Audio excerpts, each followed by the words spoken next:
Hi friends, మీకు ఈ video నచ్చితే లైక్ చేయండి, ఈ వీడియోని సబ్స్క్రైబ్ చేయండి. వాళ్ళు మాల విరమించే ఐడియా చెప్పమంటే నువ్వు నన్ను ఇలా కిచెన్లోకి తీసుకొస్తావు ఏంటి నిషి అని యువరాజ్ టెన్షన్ పడుతూ అడుగుతూ ఉంటే, వాళ్ళు మాల విరమించాలి అంటే నా ప్లాన్ కూడా ఈ కిచెన్లోనే ఉంది. ఇదిగో ఈ ఉల్లిపాయ అని నిషి చూపిస్తూ ఉంటుంది.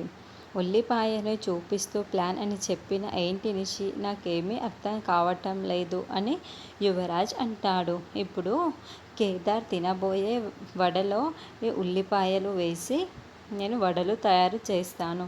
ఉల్లిపాయ తింటే ఖచ్చితంగా మాలని విరమించుకోవాల్సిందే. ఇప్పుడు నా ప్లాన్ సక్సెస్ అవుతుంది.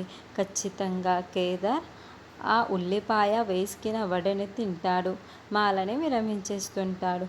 చూస్తూ ఉండు అని నిషి ప్లాన్ చెప్పడంతో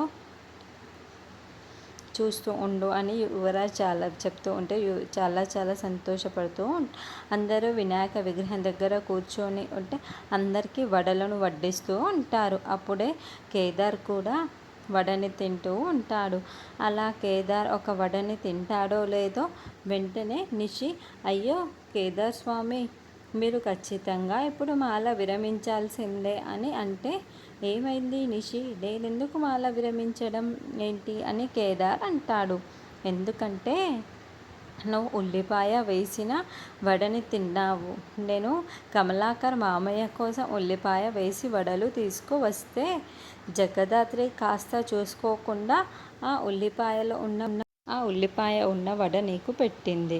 ఆ ఉల్లిపాయ ఉన్న వడలే కాబట్టి నువ్వు ఆ మాలని విరమించుకోక తప్పదు అని నిషి అంటుంది.